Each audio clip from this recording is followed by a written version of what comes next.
దయచేసి నా మాట వినండి. వెంటనే మనం దీనికి ఏదో ఒక పరిహారం చేసుకోవాలండి.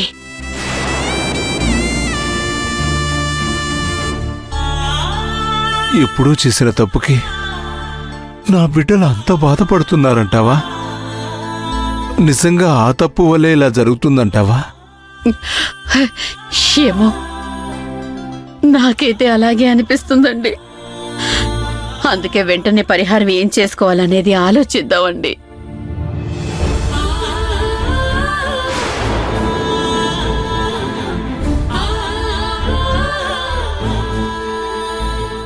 చెప్పాల్సిందంతా చెప్పానండి. అక్క, ఇక్కడున్నావా? నీకోసం రూమ్లో చూసొస్తున్నాను. ఏమైందిరా? అమ్మా నాన్న ఏదో కొత్తగా మాట్లాడుకుంటున్నారు. ఏం మాట్లాడుకుంటున్నారు? నాన్న ఏదో తప్పు చేశాడు అన్నట్టు, ఆ పాపమే వెంటాడుతుంది అన్నట్టు. నాకేం అర్థం కాలేదు, కానీ ఆ మాటల వెనక ఏదో గతం ఉందక్క. ఆ గతానికి ఓ అర్థం ఉంది, అది మాత్రం అర్థమైంది. చచ్చా, నాన్న పొరపాటును కూడా తప్పు చేయరా?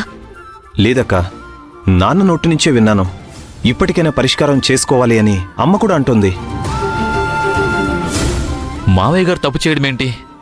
అది కూడా ఎప్పుడో జరిగిపోయిన దాని గురించి ఇప్పుడు మాట్లాడుకోవడం ఏంటి? ఇంతకుముందే విన్నాను బావా, నాకేం అర్థం కాలేదు. ఒకవేళ అక్కకు తెలిసేమని అడగడానికి వచ్చాను.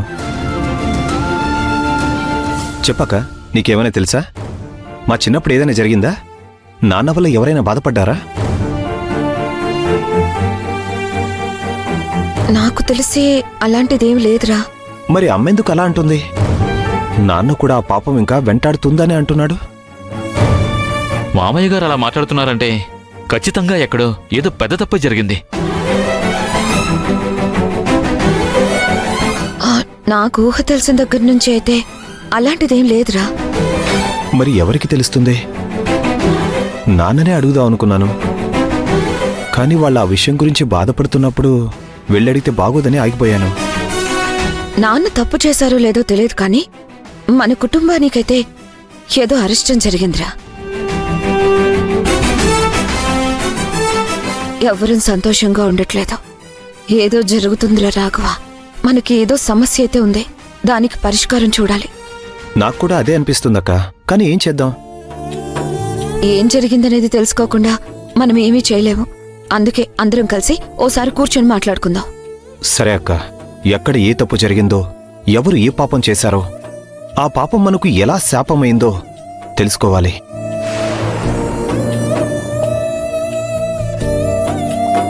కుటుంబం అన్నాక 1-2 సమస్యలుంటాయి, కానీ సమస్యల మీద సమస్యలు, సమస్య తీరగానే సమస్య, ఒకదాని వెంట ఒకటి అలా వస్తూనే ఉన్నాయి.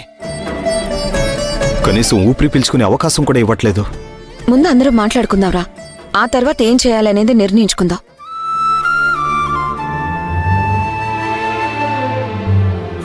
తెలుసో తెలియకో ఏదన్నా పాపం చేస్తుంటే త్వరగా పాప పరిహారం చేద్దాం. ముందసలు ఏమైందో తెలుసుకోవాలి.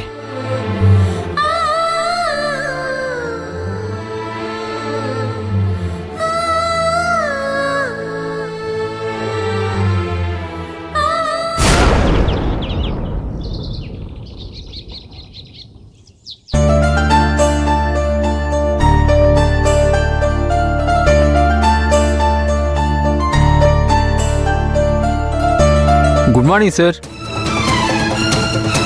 రేయ్, ఇక్కడేం పనిరా నీకు? నా కళ్ళకు కనిపించకుండా వెనక ఎక్కడ ఉండమని చెప్పాను కదా, మళ్ళీ ఇక్కడికి ఎందుకు వచ్చావు? వెళ్ళిపోరా ఇక్కడి నుంచి. ఇప్పుడు ఏం చేశాను సార్? నాకు బ్రష్ చేసుకునేప్పుడు కూడా అటు ఇటు తిరగడం అలవాటు. ఏదో క్యాజువల్గా వచ్చాను, దానికి అంత కోపడుతున్నారు. రేయ్, నువ్వు నా కళ్ళ ముందు కనిపించావు అంటే ఛ, ఏం చేయాలో కూడా నాకు అర్థం కావడం లేదు. మాకిష్టం లేకుండా మా చెల్లి మెడలో తాళి కట్టావు, 10 మందిలో మా పరువు తీసావు. అది చాలదు అన్నట్టు ఇంకా ఇక్కడిక్కడే నా కళ్ళ ముందే తిరుగుతున్నావా? రేయ్, వెళ్ళరా ఇక్కడి నుంచే, వెళ్ళావు. సార్, నేను చెప్పేది వినండి సార్. మాట్లాడుకో, వెళ్ళు ఇక్కడి నుంచి. రే రాఘవ, ఆ అబ్బాయిని పట్టుకుని ఎందుకు అలా కోప్పడతావు? వాళ్ళ పాటికి వాళ్ళేదో ఉన్నారు కదా. ఉంటే వెనకాల ఉండమనక్క, నా కళ్ళ ముందు కాదు. నువ్వే చెప్పావుగా వెనకింట్లో తలదాచుకుంటారులే అని. రే, అక్కడ ఉండడానికి అసలు ఏముందిరా? పైగా 4 గోడల మధ్య ఎంతసేపు అని ఉంటారు? ఉంటే ఉండమను, లేదంటే ఖాళీ చేసి వెళ్ళిపోమని చెప్పు. అంతేకాని ఇలా కంటి ముందు కనిపించి కోపం తెప్పించొద్దని చెప్పు. అంతేకాని ఇలా నా కంటి ముందు కనిపిస్తుంటే వీడిని చూస్తుంటే నా గుండె రగిలిపోతుంది. రేయ్, ఎందుకు వచ్చావురా ఇక్కడికి? రేయ్, ఈ వైపు కనిపించకూడదని చెప్పాం కదా. ఎందుకు వచ్చావు? మాధవ్, చెప్పేది విను. రే మాధవ, చెప్పిన మాట విని కాస్త ఆగు.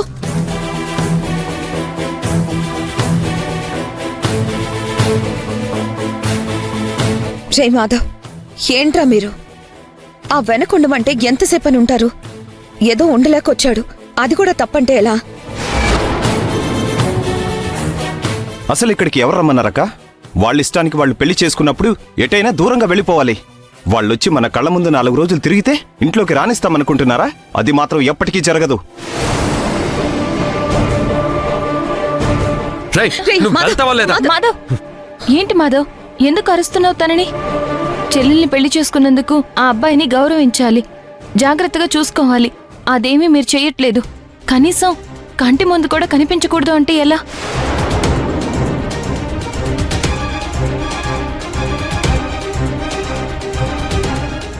ఇంతకు ముందు కేవలం అతను సిద్ధార్థ్ మాత్రమే, ఇప్పుడు నీ చెల్లెలు భర్త.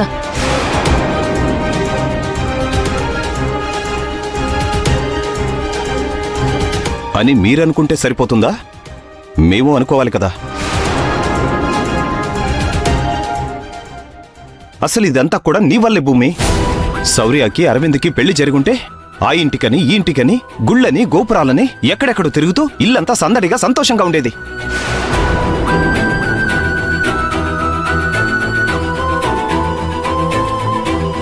ఇప్పుడు చూడు, పెళ్లి ఇల్లులా లేదు, ఎవరో చనిపోయినట్టు ఇంట్లో ఇంతమంది ఉండి కూడా నిశ్శబ్దంగానే ఉంది.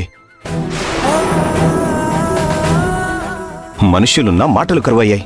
తలుచుకుంటే ఈ పెళ్లి జ్ఞాపకాలు అవమానాలే గుర్తుకొస్తున్నాయి. వాళ్ళు ఇష్టపడ్డారు, పెళ్లి చేసుకున్నారు.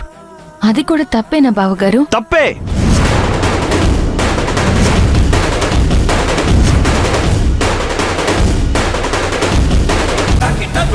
మా ఇష్ట ప్రకారమే పెళ్లి చేసుకుంటానని చెప్పింది శౌర్య. చివరికి దాని మనసును కూడా మార్చేశావు. ఇప్పుడు నేను ఇంట్లో నుంచి బయటికి వెళ్ళలేని పరిస్థితి. బయటికి అడుగు పెడితే ఎవరికి ఏం సమాధానం చెప్పుకోవాల్సి వస్తుందో అని భయపడుతూ ఇంట్లోనే ఉండాల్సి వస్తుంది. చివరికి హోటల్ కూడా వెళ్ళలేక ఇంట్లోనే ఉంటున్నాను.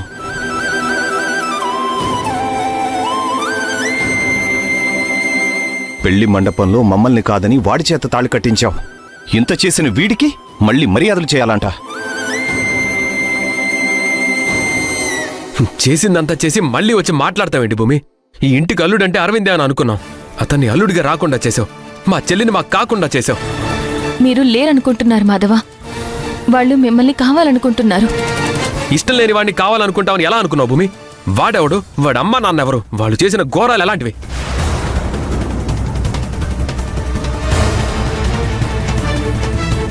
వాళ్ళ వల్ల నువ్వు ఇబ్బంది పడ్డావుగా, అవన్నీ మర్చిపోయావా? నువ్వు మర్చిపోయావేమో భూమి, నేను మర్చిపోలేదు. మేము మర్చిపోలేం కూడా. పెళ్లి చేసుకుంటే అరవింద్ చనిపోతాడు, అది ఇది అన్నావు. బానే ఉన్నాడు కదా అరవింద్. నువ్వు చూపించిన జ్యోతిష్యుడు ఆ మాట నేను చెప్పలేదన్నాడు. ఆ డాక్టర్ గారిని చూస్తే అతను పూర్తిగా ఆరోగ్యంగా ఉన్నాడు, అతనికి ఎలాంటి ఇబ్బంది లేదని చెప్పాడు.